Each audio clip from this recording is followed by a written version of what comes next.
Assalamualaikum warahmatullahi wabarakatuh. Perkenalkan, nama saya Ainu Zahro, NIM 855777479. Baiklah, di sini saya akan menjawab tugas 1 mata kuliah Perspektif Global. Soal yang pertama, globalisasi ditandai dengan era masyarakat terbuka, terutama dalam bidang ekonomi dengan pasar bebasnya, dan dalam bidang politik dengan adanya masyarakat yang demokratis. Berdasarkan ciri tersebut, menurut Anda, apakah Indonesia siap memasuki masyarakat yang terbuka? Menurut pendapat saya, iya. Karena pada umumnya kita tidak memahami bahwa sebenarnya hidup kita ini terbentuk karena adanya pengaruh dari dunia luar maupun dalam. Sebagai warga negara, seharusnya dapat mendukung dengan adanya era masyarakat terbuka tersebut.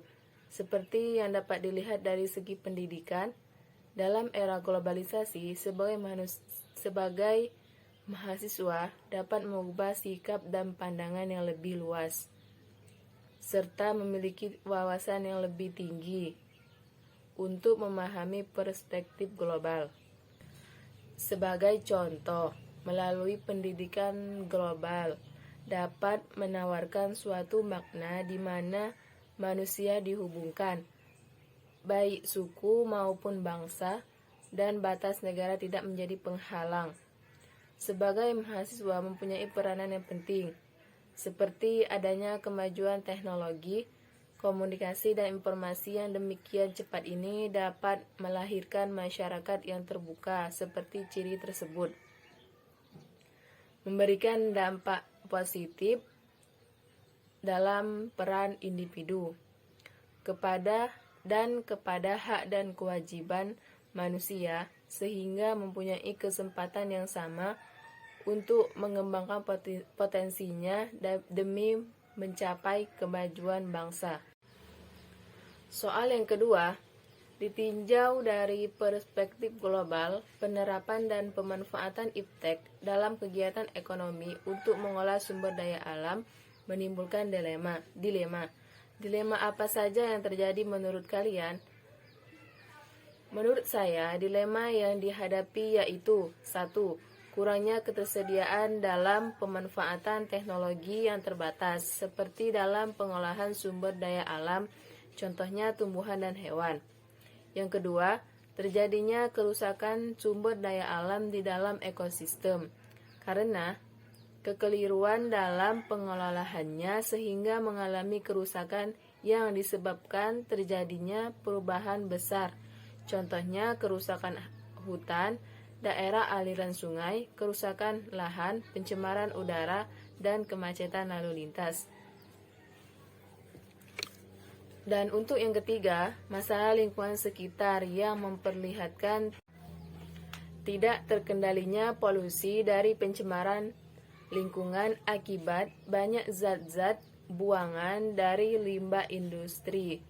Kondisi di atas dapat berdampak kepada diri sendiri, sehingga melepaskan diri dari pemanfaatan teknologi yang lebih luas manfaatnya.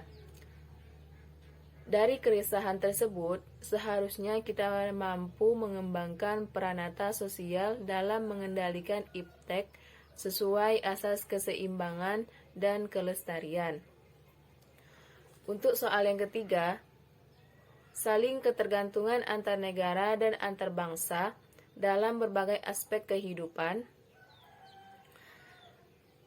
berkat keberhasilan serta perkembangan manusia. Coba jelaskan contoh nyata yang terjadi.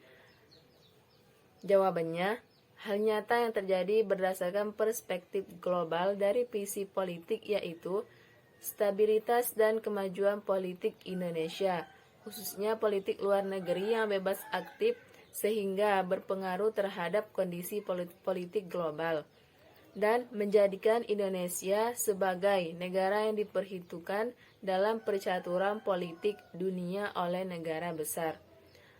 Sedangkan dalam visi sosiologi, timbul akibat hubungan yang aktif satu sama lain. Terjadilah interaksi sosial dengan lingkungannya yang makin aktif dan makin berkembang, Sebagai dampak kemajuan penerapan dan pemanfaatan iptek di bidang transportasi dan komunikasi, interaksi sosial ini akan meluas. Contohnya jaringan jalan. Kesadaran dan penghayatan terhadap nilai-nilai tersebut dapat ditelaah demi kepentingan internasional, bahkan juga kepentingan global. Sekian penjelasan dari saya. Mohon maaf jika ada salah kata. Saya akhiri. Wassalamualaikum warahmatullahi wabarakatuh.